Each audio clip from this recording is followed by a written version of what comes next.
let's talk about something you've probably noticed. Some tragedies explode into global headlines, while others, they just vanish without a trace.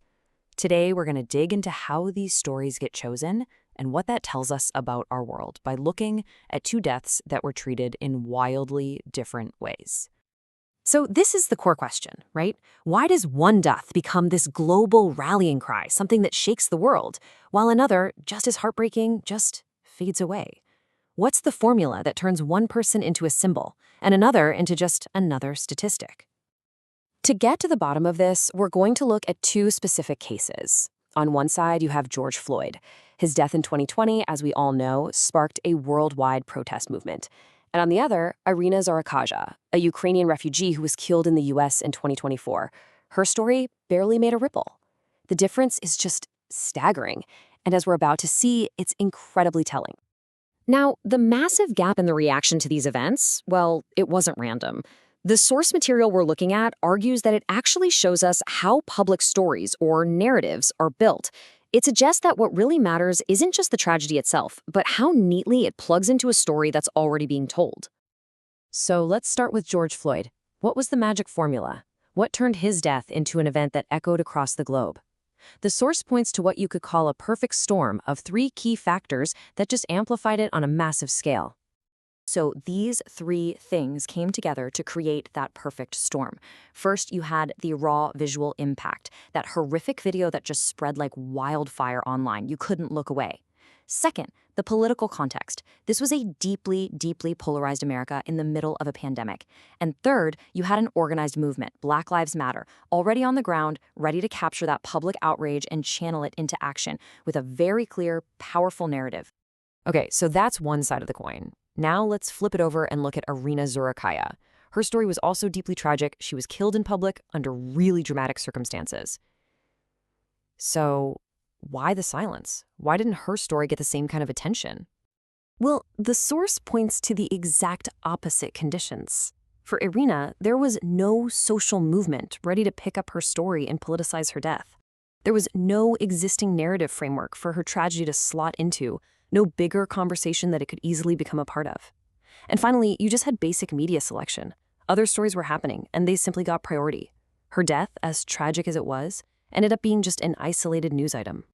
So to really understand why one story blows up and the other one doesn't, the source argues we have to step back from the individual headlines and look at the actual data on crime.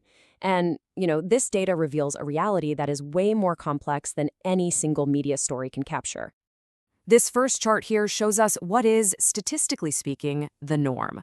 According to FBI and Bureau of Justice data, the vast majority of homicides are intraracial. You can see it right there. Most white victims are killed by white perpetrators, and the same goes for black victims, killed by black perpetrators.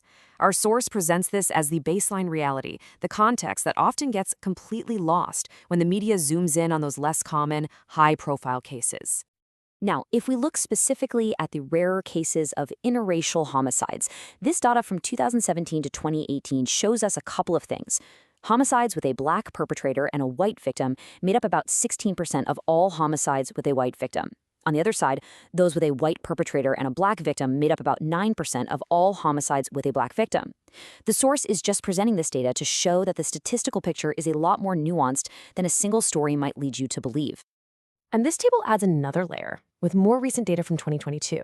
For homicides where we knew the offender's race, black perpetrators accounted for just over 57%, while white and Hispanic perpetrators accounted for just under 40%. Again, the point here isn't to assign blame, but just to show that the statistical reality is far more complex than any single, powerful story implies. So what does all this mean when you put it together?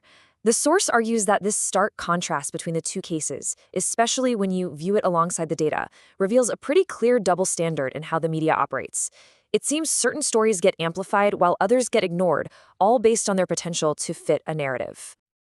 And this quote from Daniel Deanne really gets to the heart of the matter. An event doesn't go public because of what it is, but because of its ability to be turned into a media event. George Floyd's death fit perfectly into a powerful historical narrative, which made it incredibly useful for that story. Irina Zaruckaja's death, just as tragic, just didn't fit into a ready-made narrative. And this brings us to the source's really sobering conclusion. We are left with a fundamental asymmetry, an imbalance in public empathy. A story's value, its ability to grab our attention and our hearts, seems to depend more and more on how useful it is to the big political and ideological stories already out there.